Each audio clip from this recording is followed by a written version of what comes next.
The purpose of this video is to go over today's launch. We're going to go over every question in the launch.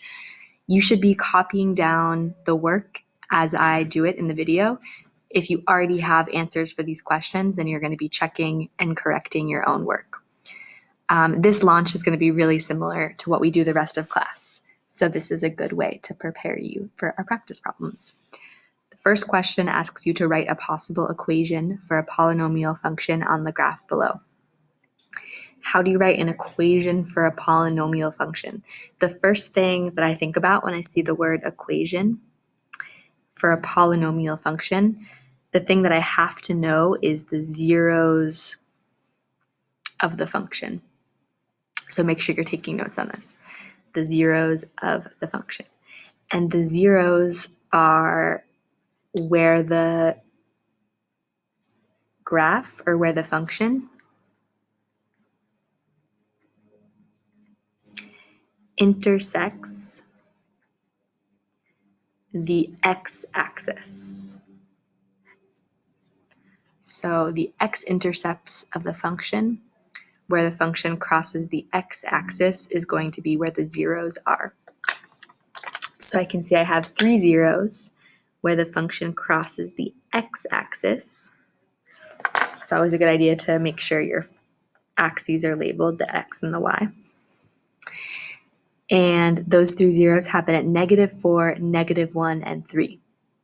So it could be tempting just to write in here into the function -4. However, we have to remember that when we're going from the equation to the graph, so when we're translating between these two representations, we always have to flip the sign. Meaning that this -4 in the equation becomes +4. And then this -1 becomes a +1. And this +3 becomes a -3. So -1, +1. This -4 corresponds to this +4 here. So you can see the sign is being flipped or changed as you put it into the equation. Okay, number 2. Similar, same question actually, just a different graph. To write a possible equation for a polynomial function. Again, the structure set up. So I see I have a 0. And when I'm asked to find an equation, I always immediately want to think, okay, what are the zeros of my function? And in this case, the function crosses the x-axis, that those zeros happen at -5 and +3. But then I have to flip the sign, so the -5 becomes a +5. And this +3 becomes a -3 in my equation. And I should box my final answers for my equations.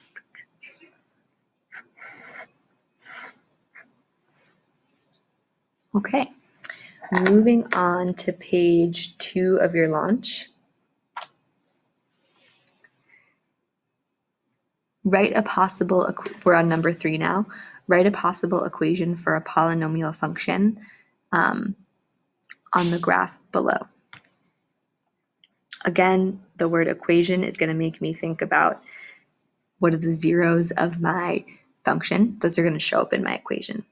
So I see I have a 0 at -2. It looks like I actually made a mistake when I was making this handout. These should be -2, -3, -4. Sorry about that. This 0 is at +1.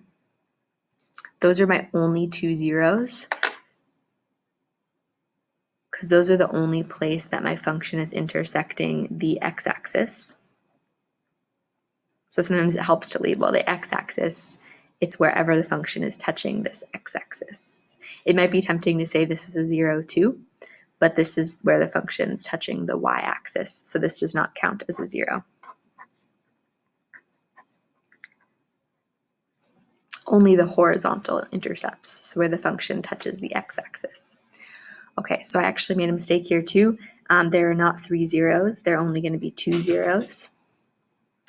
And those 2 zeros are going to be -2, which gets flipped to +2, and +1, which gets flipped to -1. So that would be the final equation for my polynomial. Okay, number 4 is the first one where you don't have a structure. You have to write your own equation from scratch. So the first thing I'm going to do is look back at the other problems I've done. And I noticed that the equation's always like f of x equals, and then there's some parentheses with x's in them. And it has to be the number of zeros. So I notice writing the equation, I'm looking for the zeros of my function. And I notice that there's 1, 2, 3, 4 zeros where the function crosses the x-intercept, right? That's the definition of a zero, where the function crosses the x-intercept. And because there's 4 zeros, I'm going to draw 4 parentheses. So it's going to be f of x equals, and then I need 4. 1, 2, 3, 4. And they always have x as the first term, x, x, x, x. And then now I have the setup, the structure, I could just plug in the zeros. Okay, so here my zero is -2 becomes +2. Here my zero is -1 becomes +1.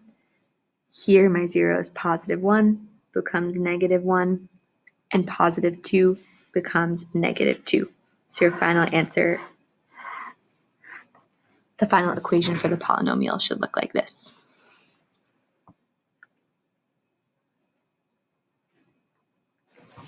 Okay, so let's move on to a different type of question. These questions all come from your CFU that you took in algebra last week, so they should look familiar. Those are good practice questions for what we've been learning so far this unit.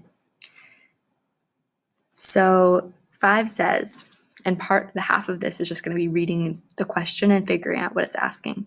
So it says, let the polynomial p of x equals x times x minus 7 times x plus 3.